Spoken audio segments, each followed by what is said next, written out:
अस्सलाम वालेकुम नाज़रीन। हमारा ये जो ईसाईयत का तारुफ़ और ईसाईयत के हवाले से जो पाए जाने वाले ख़दशात हैं उनके हवाले से जो हमने एक सीरीज़ शुरू की थी प्रोफेसर असफ़न साहब के साथ, उसके अगले एपिसोड के साथ आपके सामने पेश खिदमत है। तो सर बहुत शुक्रिया आपने टाइम दिया और आपके आरा को बहुत ज़्यादा सराहा जा रहा है और हम चाहेंगे कि इस सीरीज़ को हम बाकायदा तौर पर कुछ लंबा करें और जो इसके हवाले से सवालात हैं हम उनको हम डिस्कस करें।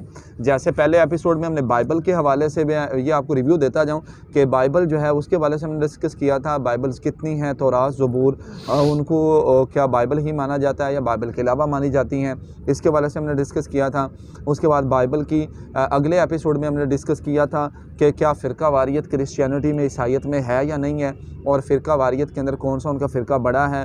तो वहाँ पर कैथोलिक और प्रोटेस्टेंट्स जो हैं उनके हवाले से हमने बात की थी और उनकी लैंग्वेजेस के हवाले से हमने बात की थी और हमने लैंग्वेजेस का जो दायरा कार है और उसके अंदर आने वाली तब्दीलियाँ उनके हवाले से बात की थी। तो आज जो सर से मैं सवाल डिस्कस करना चाहूँगा वो ये है कि अगर ऑल ओवर द वर्ल्ड हम देखते हैं तो वहाँ पर दो बड़े जो है मज़ाहिब पाए जाते हैं। एक जो है उसके अंदर ईसाईयत है और दूसरा मज़हब जो है उसके अंदर पाया जाता है वो क्रिश्चियनिटी और एक मज़हब ईसाईयत और दूसरा जो है वो इस्लाम। तो इस्लाम और ईसाईयत की एक लंबे अरसे से लड़ाई हम देखते आ रहे हैं। तो क्या आने वाले दिनों के अंदर भी क्या ईसाईयत की जो बुक्स हैं मज़हबी उनके हवाले से मुसलमानों का उनके साथ इत्तेहाद होता नज़र आता है कि नहीं, इस हवाले से सर से जानने की कोशिश करें। सर मेरा सवाल ये है कि जब हम हिस्ट्री उठा के देखते हैं ना तो बड़ी बड़ी सलीबी जंगों से लेकर हिस्ट्री जो उठा के देखते हैं मुसलमान और ईसाई आपस में बरसर पैकार रहे। तो क्या सर आपकी नज़र में कहीं आने वाले दिनों के अंदर इत्तिफाक होता नज़र आता है इन दोनों मज़ाहिब के दरमियान? जी, दोनों तरफ से बहुत सारे ऐसे लोग हैं जो इस चीज़ पे काम कर रहे हैं कि इत्तेफाक में ही सब कुछ है। तो इत्तेफाक बढ़ना चाहिए हमारा, हर एक को अपने राइट्स हासिल हों, अपने अपने राइट्स पे वो काम करें। और जैसे कि अगर हम इस्लाम की बात करें तो उसमें डॉक्टर ज़ाकिर नाइक जो हैं वो इसी चीज़ पे काम कर रहे हैं। इसी तरह इंडिया के ही एक और बुज़ुर्ग जो हैं अभी रिसेंटली गुज़रे हैं वो वहीदुद्दीन ख़ान साहब, उनका अमन में बहुत बड़ा काम है, अमन के लिहाज से, दूसरे मज़ाहिब के लिहाज से। इसी तरह उनसे पहले अहमद दीदात थे जिनको ज़ाकिर नाइक समझ लें कि अपने टीचर कहते हैं। इसी तरह और बहुत सारे बुज़ुर्ग जो हैं वो इस चीज़ पे काम कर रहे हैं। ताहरुल कादरी साहब जो हैं, एक बड़ा नाम है पाकिस्तान का, वो भी इस पे काम कर रहे हैं। इसी तरह दूसरी तरफ से अगर हम बात करें तो उनमें भी डिफरेंट पोप्स जो हैं उनके रवैये डिफरेंट रहे हैं। कुछ ज़रा स्ट्रिक्ट रहे हैं, कुछ जो है वो रिलैक्सेशन देते हैं, यानी वो इकट्ठे बैठने पे फोकस करते हैं। तो इस तरह काफ़ी उम्मीद है कि इनका इकट्ठ जो है वो हो जाएगा या बहुत सारे मामलात में ये एक दूसरे के साथ एडजस्टमेंट करना जो है वो शुरू कर देंगे। अच्छा सर, मेरा सवाल अगला ये है कि एक तो ये है कि ये मजहबी लोग जो अपने तौर पे कोशिश कर रहे हैं कि ईसाईयत और इस्लाम का आपस में इत्तिफाक हो, तो जो कि शायद मुझे नहीं लगता कि शायद किसी हद तक मुमकिन हो पाएगा क्योंकि बहुत ज़्यादा वहाँ पर इख्तलाफात बढ़ चुके हैं और उसकी वजूहात भी बहुत सारी हैं, जैसे यहूदियों का ईसाईयत के ऊपर गलबा या अमल हम अक्सर जगहों पे देखते हैं। लेकिन मैं जानना चाहूँगा कि क्या जो बाइबल है उसके अंदर भी इत्तिफाक, इत्तिहाद के हवाले से कोई तालीमात मिलती हैं? बाइबल में अगर हम पुराने अहदनामे की बात करें उसमें जो सबसे इम्पॉर्टेंट चीज़ है ना वो हज़रत मूसा अलैहिस्सलातु वस्सलाम, जिनको मोसेस कहा जाता है इंग्लिश में, उनके 10 कमेंडमेंट्स हैं। 10 कमेंडमेंट्स मतलब 10 अहकाम हैं उनके। उनके मुताबिक यही उन टैबलेट्स पे, तख्तियों पे लिखे गए थे जो कोहे तूर पे जब हज़रत मूसा अलैहिस्सलातु वस्सलाम गए थे तो वही 10 कमेंडमेंट्स लिख के हमें दिए गए थे इनके मुताबिक। तो वो 10 कमेंडमेंट्स हैं वो बिल्कुल वही हैं जो मेरे ख़्याल में सिर्फ इस्लाम में ही नहीं, हर मज़हब में वो अच्छे अहकाम समझे जाते हैं और उन पर फॉलो करवाया जाता है, बिल्कुल नेचुरल हैं। इसी तरह अगर नए अहदनामे की बात करें, ईसाईयत की अगर हम बात करें, उसमें मैं दो यहाँ पे एग्जांपल्स देना चाहूँगा, दोनों तरफ से, इस्लाम से भी और उधर से भी। इस्लाम में तिरमिज़ी शरीफ जो है, हदीस पाक की किताब है, उसमें एक सहाबी जो हैं रज़ियल्लाहु अन्हु, वो आका जी सल्लल्लाहु अलैहि वसल्लम के पास आते हैं और ये सवाल पूछते हैं जी कि मैं अपने ग़ुलाम को कितनी बार माफ़ करूँ। आका जी सल्लल्लाहु अलैहि वसल्लम जो है वो खामोश रहते हैं। फिर क्वेश्चन किया जाता है कि जी मैं अपने ग़ुलाम को कितनी बार माफ़ करूँ। फिर आका जी खामोश रहते हैं। फिर जब तीसरी बार क्वेश्चन किया जाता है, फिर आका जी सल्लल्लाहु अलैहि वसल्लम कहते हैं रोज़ाना 70 बार। अच्छा, ये तिरमिज़ी शरीफ की हदीस पाक है। बिल्कुल एग्जैक्टली ऐसा ही बाइबल में भी है कि जब पीटर जीसस के पास, ईसा के पास आते हैं और कहते हैं कि अगर मेरा भाई जो है वो मेरे ख़िलाफ़ कोई कोई साजिश करता है, कोई गलती करता है, ठीक है, तो मैं उसको कितनी बार माफ़ करूं? क्या 7 बार? पीटर ने अपने पास से कह दिया, क्या 7 बार? जीसस ने कहा नहीं, 77 बार, क्योंकि 7 उन्होंने खुद कह दिया था। हसीसा ने तो 70 का इजाफ़ा किया ना, वही इजाफ़ा जो आका जी ने किया।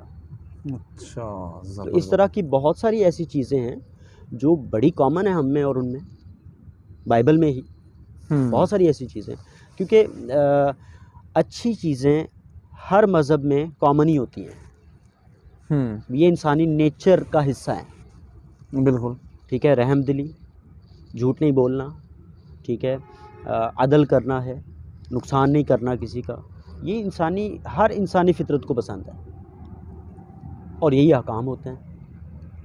अच्छा सर, अगला सवाल मेरा ये कि हमारे अक्सर आइम्मा और खुताबा जो है ना, वो बात जब करते हैं तो वो कहते हैं कि हमारे नबी अकरम सल्लल्लाहु अलैहि वसल्लम जो हैं, उनका ज़िक्र जो है पुरानी इल्हामी किताबों के अंदर भी आया। तो बाइबल के अंदर क्या ईसाई क्रिश्चियन लोग भी मानते हैं कि आप वसल्लम का ज़िक्र है?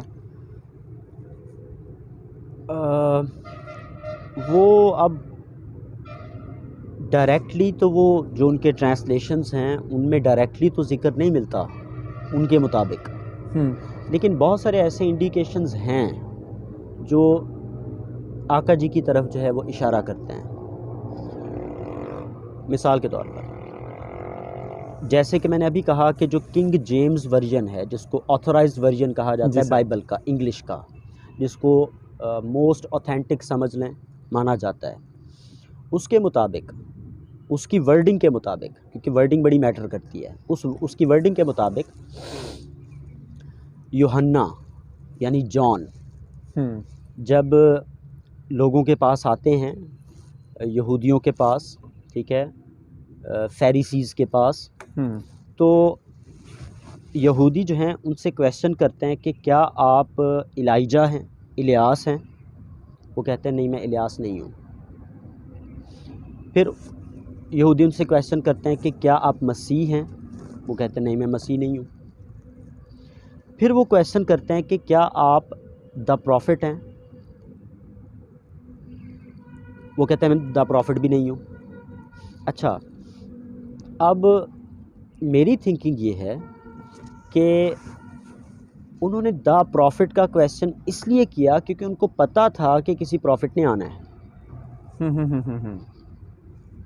तभी उन्होंने कहा कि आप कहीं वो दो प्रॉफिट तो नहीं है? उन्होंने कहा नहीं, मैं वो नहीं हूँ।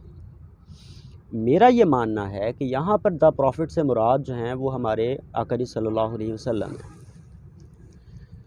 इसका छोटा सा प्रूफ ये है, किंग जेम्स वर्जन या कोई और इस तरह का आप वर्जन उठाएं, उसमें द प्रॉफिट लिखा है, एक तो दी लगा है और दूसरा प्रॉफिट का पी कैपिटल है। अब आप ऑक्सफोर्ड डिक्शनरी ले लें, के हिसाब से भी ऑक्सफोर्ड डिक्शनरी ले लें, चैम्बर्स डिक्शनरी ले लें, लॉन्गमैन डिक्शनरी ले लें, वेबस्टर डिक्शनरी ले लें, कोई और इंग्लिश की डिक्शनरी ले लें जो कि हमने नहीं लिखी, तो इनके स्कॉलर्स ने लिखी है। अच्छा, उसमें मेन एंट्री होगी प्रॉफिट, प्रॉफिट का मतलब होगा नबी वगैरह जो भी ट्रांसलेशन, उसकी सब एंट्री होगी द प्रॉफिट, और ऑलमोस्ट सारी डिक्शनरीज ने द प्रॉफिट का आगे ट्रांसलेशन मोहम्मद ही किया है। अच्छा, मतलब वो हमारे आका जी हैं। और आगे चल के इसी की कुछ अगली आयात में अगली आयत में यूहन्ना कहते हैं कि मेरे बाद जो आने वाला है उनका मकाम तो बहुत, मैं ये खुलासा सुना रहा हूँ, उनका मकाम तो बहुत बड़ा है, मैं तो उनके जूते के तस्मे खोलने के बराबर भी नहीं हूँ। अच्छा, ये बाइबल के अंदर है लिखा हुआ है अच्छा कि जो मेरे बाद आ रहा है। उनका मानना ये कि ये मसीह की तरफ इशारा है, अच्छा, वो आखिरत पे चले जाते हैं कि ये इमाम मसीह की तरफ इशारा है, या जो भी, मतलब अभी मसीह से हज़रत ईसा मुराद है, अच्छा, हज़रत ईसा मुराद है, और हज़रत ईसा ने अभी आना था, मतलब ये यूहन्ना जो हैं अच्छा अच्छा अच्छा, उनसे ठीक थोड़ा होगा। पहले के हैं, उन्हीं के ज़माने के थोड़ा सा पहले के हैं। उनका मानना ये कि ईसा की बात है ये। तो इस तरह कुछ इंडिकेशंस हमें बिल्कुल मिलते हैं। इस चीज़ को थोड़ा रिपीट कीजिएगा। हाँ जी। यानी वो कहते हैं कि मेरे बाद जो आएगा, तो यहाँ मेरे से कौन वो मुराद है? हज़रत मूसा अगर अलैहिस्सलाम। अब उन्होंने चूँकि 3 क्वेश्चन पूछे हैं ना, हाँ 3 क्वेश्चन पूछे हैं, क्या आप इलियास तो नहीं है, इलाइजा, क्या आप मसीह तो नहीं है, क्या आप द प्रॉफिट तो नहीं है, ठीक। तो ईसाइयों का मानना ये है कि यूहन्ना ने ये कहा, जॉन ने ये कहा कि मेरे बाद जो आने वाला है, मतलब कि ईसा। लेकिन मेरा ये आइडिया है कि वहाँ मुराद आका जी हैं। अच्छा क्लैरिटी तो नहीं है, नाम लेकर तो उन्होंने नहीं कहा। ठीक तो होगा। लेकिन मैंने बाकी जो द प्रॉफिट का जो बैकग्राउंड बता दिया, वो इन्हीं के स्कॉलर्स ने जो लिखा है मैंने वो बताया। हाँ, उसके अकॉर्डिंग यही बनता हाँ है। अच्छा सर, इनके ईसाई जो इनके स्कॉलर्स हैं, उनमें से किसी ने कोई इख्तलाफी नोट के तौर पे किसी जगह पे उसने कहा हो कि आखिरी नबी आप सल्लल्लाहु अलैहि वसल्लम सच हैं, चाहे वो थोड़ा बहुत अगर वो कहेंगे तो वो डेफिनेटली एज इट इज़ तो हज़रत ईसा से बरतर तो उनको मानेंगे नहीं, तो कमतर के दर्जे में किसी ने कहीं पे जिक्र किया हो कि हैं? पिछली नशिस्त में हमने बात की थी कि जो अब बाइबल का, प्रोटेस्टेंट का जो कैनन, जो असल कहें कि बाइबल जिस पे मुत्तफ़िक हैं ये सारे, वो चलते हैं, उसमें हमने पढ़ा था कि हमने ये देखा है कि 4 इंजीलें हैं, ठीक है, 4 इंजीलें, और उन चारों इंजीलें जो हैं उनको लिखने वाले, इंजील क्या है? हज़रत ईसा अलैहिस्सलातु वस्सलाम जीसस की बायोग्राफ़ी, उनकी हिस्ट्री, उनकी सवानें, ठीक हो गया। अब उनकी सवानें जिन 4 लोगों ने लिखी हैं, उन लिखने वालों में से कोई भी आई विटनेस नहीं है। इन चारों में से कोई हज़रत ईसा का सहाबी नहीं है, बाद के लोगों ने लिखी हैं। जिसके लिए जैसे आज लफ्ज़ ताबी का यूज़ ताबई कर लें, ताबई कर लें, उन्होंने लिखी हैं, कोई आई विटनेस नहीं है, ठीक हो गया। लेकिन एक बाइबल जिसको ये नहीं मानते, सॉरी एक इंजील जिसको ये नहीं मानते, मतलब ये उसको अपनी बाइबल का हिस्सा नहीं कंसिडर करते, ठीक है, वो है बरनबास की इंजील। बरनबास, ठीक, उर्दू में भी उसके ट्रांसलेशन हो चुके हैं। बरनबास जो हैं वो डायरेक्ट हज़रत ईसा के सहाबी हैं, लेकिन ये उनकी इंजील को एक्सेप्ट नहीं करते। अब जो बरनबास की इंजील है ना, उसमें डायरेक्ट आका जी का नाम लेके मोहम्मद कह के जो है वो जिक्र है कि उन्होंने आना है, उनकी ये क्वालिटी होंगी, उनकी सहाबा की ये क्वालिटीज़ होंगी। अच्छा, उस इंजील को मानने वाले कुछ लोग हैं अभी भी? इंजील को कहें कि वो, जैसे मैंने कहा था कि डाउटफुल कहा जाता है, डाउटफुल की कैटेगरी में डाला जाता है, एपोक्रिफा की कैटेगरी में डाला जाता है, उसको ओवरऑल एक्सेप्ट नहीं किया जाता। इनका क्वेश्चन ये होता है कि ये किसी मुसलमान ने लिखी है। लेकिन दूसरी तीसरी सदी में जो इंजीलों की लिस्ट बनाई गई, दूसरी तीसरी सदी में, यानी हज़रत ईसा के 100 साल बाद, 200 साल बाद जो लिस्ट बनाई गई, उसमें भी बरनबास की इंजील का जिक्र मिलता है, जबकि मुसलमान तो आए 600 साल बाद हैं। हज़रत ईसा से उस लिस्ट के ऊपर ये सारे मुत्तफिक हैं? हाँ जी, अच्छा, मतलब वहाँ पर उसको ऑथेंटिक माना हुआ है। हाँ जी। और मुसलमान उसके 600 साल बाद आ रहे हज़रत हैं। ईसा जो हैं उनके 600 साल बाद आका जी सल्लल्लाहु अलैहि वसल्लम आए ना, जी। तो उसके बाद ही मुसलमान शुरू हुए। लेकिन वो दूसरी तीसरी सदी में जो लिस्ट बनी है कि जी ये हमारे पास इंजील हैं, उनमें से इन्होंने सेलेक्ट की है हमारी 4 हैं, उस लिस्ट में बरनबास की इंजील का जिक्र है, ठीक। उसमें नाम लेके जिक्र डायरेक्ट आप वसल्लम का नाम मोहम्मद मोहम्मद लिखा हुआ है। हाँ जी, लेकिन उसको आज ये मानते नहीं, हाँ और जी, इनका एतराज़ ये है कि ये किसी मुसलमान ने लिखी है, जबकि आपके अकॉर्डिंग जो है वो आप इस्लाम की आमद से 300 साल पहले, 300 400 साल पहले की जो लिस्ट है उसमें हाँ। ये मौजूद है।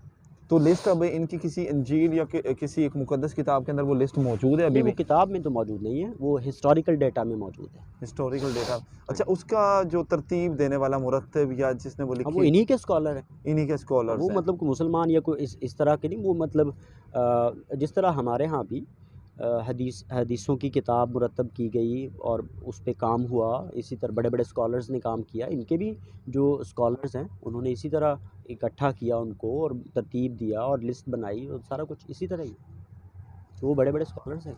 सर बहुत शुक्रिया, it's very informative for me and for our audience also. नाजरीन, यहाँ पर सर ने बड़ी खूबसूरत बातें की जो मैं समझता हूँ बड़ी हैरान कुन बातें ईसाइयत के हवाले से हमारे इल्म में बहुत ज़्यादा इजाफा हो रहा है। जैसे कि सर ने अभी बताया कि जितनी भी अनाजील लिखी गई हैं उनके अंदर एक जो इंजील है वो हज़रत ईसा अलैहिस्सलाम के सहाबी जो थे, उनके जो फॉलोअर थे उन्होंने लिखी थी, जो उनके दोस्तों में से थे या करीबी लोगों में से। और बाकी जितनी अनाजील हैं उनके सहाबी उनमें से कोई भी नहीं था, बाद के लोगों ने लिखी हैं। और आप सल्लल्लाहु अलैहि वसल्लम के हवाले से जो है सर ने बड़ी डिटेल्ड बात की है, अकॉर्डिंग टू डिक्शनरी और बाइबल के अकॉर्डिंग उन्होंने साबित ये किया है और बताया है कि आप सल्लल्लाहु अलैहि वसल्लम का ज़िक्र उनकी किताबों में मौजूद है, लेकिन वो मानते नहीं हैं। तो बहरहाल एनीवे, उनके आइडियाज़ आपके सामने हम ला रहे हैं और कोशिश करेंगे इसके अकॉर्डिंग जो है हम इस्लाम की हक़ानियत के ऊपर भी बात करते जाएँ और इस्लाम का पॉइंट ऑफ व्यू जो है वो भी आपके सामने रखते जाएँ। तो आज की ये नशिस्त इसके साथ ख़त्म करेंगे और इंशाल्लाह अगली नशिस्त में मिलेंगे, तब इंशाल्लाह हम और टॉपिक्स के ऊपर बात करेंगे। तब तक के लिए इजाज़त दीजिएगा। अल्लाह हाफ़िज़।